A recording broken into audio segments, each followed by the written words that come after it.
Okay, we are back with part 6 on how to make a Minecraft animation slash render. And in this one, I will be doing cameras and depth of field and stuff like that. So, yeah, let's go ahead and get started. So, there's a couple things with cameras. So, I'm going to go ahead and rotate. So, that's the thing up here. I'm going to rotate into the spot that I want the camera to be in. So, let's see. Let's find a good spot. I think... maybe this would be kind of interesting. I don't want to spend too much time on this. Yeah, you know what? This is a good pose. If we could have, like, Steve standing up on that air thing. So, the camera is right here. So, there's a bunch of different cameras. I just stick with regular camera, usually. So, you drop the camera in, and it'll put a camera where you are looking at. So, if I go out, you can see that there's a camera, and you can actually move this around if you wanted to, or you could rotate it. You could actually rotate it sideways, and it'll like rotate it sideways. So you're probably wondering, how do I get inside this camera? So what you do is this little box next to it, this little like black box thing, you just click that, and you'll go inside it. And if you want to get out, you just click it again. So I'll just show you that if I rotate this sideways, it's going to rotate it sideways and it'll look weird. So if you wanted to do something crazy, you could do that. That's pretty much just a camera. So for basic things, that's fine. Let's say you want to get a little more fancy. You want to add like depth of field and stuff like that. So we'll get into that now. So we have a couple settings here. I'll get inside the camera and show you. We have focal length, so that zooms in and out like this. So that's kind of like a depth of field kind of thing, or not depth of field, field of view. I'm pretty sure it's called. But yeah, you can get some pretty interesting looking things with this. We also have this thing. This will make it look different. So if we go to parallel, it'll look like this. Left will look like this. Right, front, top, bottom, military, so this is kind of cool. Frog, yeah, some of these are really weird. Bird, I guess. Yeah, you can read those for yourself. So yeah, that's all those. Usually I just use perspective. I don't think there's anything else in there we want to mess with, or anything in here. Details. So this is where depth of field comes in. So depth of field removes color correction, and it removes glow. Glow and object glow. So it can be kind of annoying sometimes. And to get around that, you could use the physical depth of field, which you'd have to mess with stuff in your render settings. I'm not going to show you that. It doesn't act the same as this one. It blurs the front and back at the same time, which if you just want it to blur one side, you might not want to use that. So I usually just use this, and if I want to put in like color correction later, I'll just do that. And if I want to use glow, I can't, so I just have to deal with it. So alright, let's see. So front blur and rear blur, pretty self-explanatory. If you want it to blur in the front, you click front. If you want it to blur in the back, you click back, or rear blur. So I'm going to do front because I want these trees in the front to blur, I guess.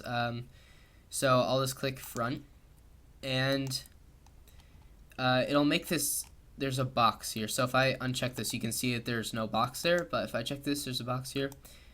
This is where it ends at. So this box right here is where I want the blur to end. So I'm going to drag this forward.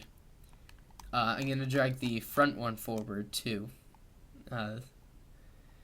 If I drag the front one forward, it like drags the one in the back forward, and then I can position this one separately. So I'll just drag that forward, and let's say we want the blur to stop like right about like there.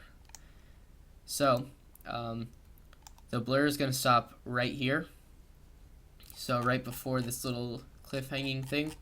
And if I click on the render settings and I go to effect and I go to depth of field, I usually change this to 2 or 3. I'll try 3.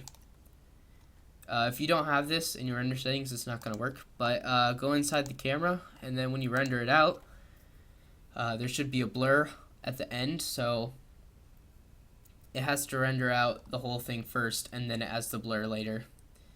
The lighting does look a little weird because we're in the shadows, so I might want to change that. So there it is. You can see that there's a little bit of a blur on that tree. I could drag this further. There's 2 ways to fix that. If you want it to blur more than that tree and keep going, you could either change this to like back to 5 or something, or you could drag this forward more. Oops, I'm gonna drag this to about the cliff thing, so we'll just see how that looks. And I will change the light. Oh, see, I want the light to point. I'll set these to 0. I want the light to point this way. There we go.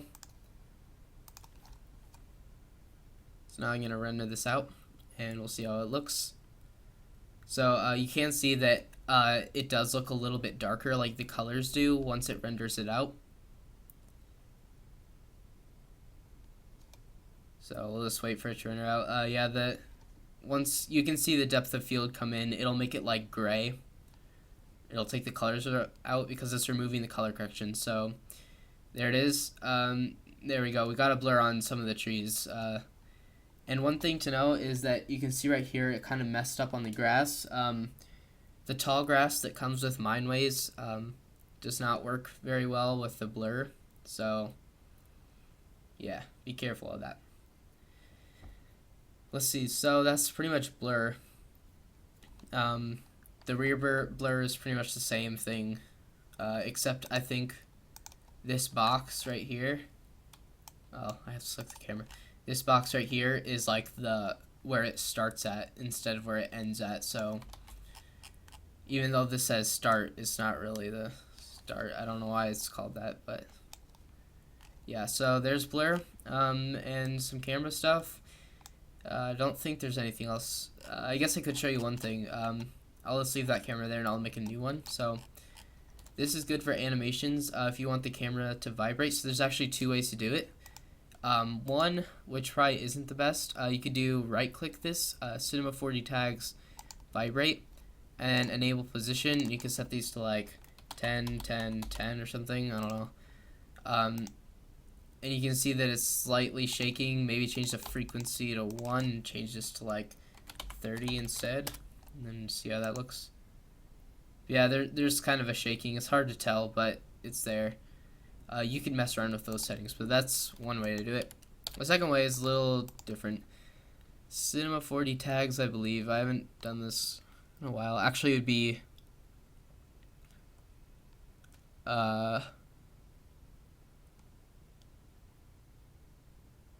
yeah, motion camera tags, and then motion camera, I think, and then yeah. So what you could do is you'd add a null, so it's right up at this cube, and then null, and you'd click on the camera tag right here, and you drag the null in, and then you select the null and drag it up, and you drag this camera where you want it, and you can see that there's a little camera guy holding the camera.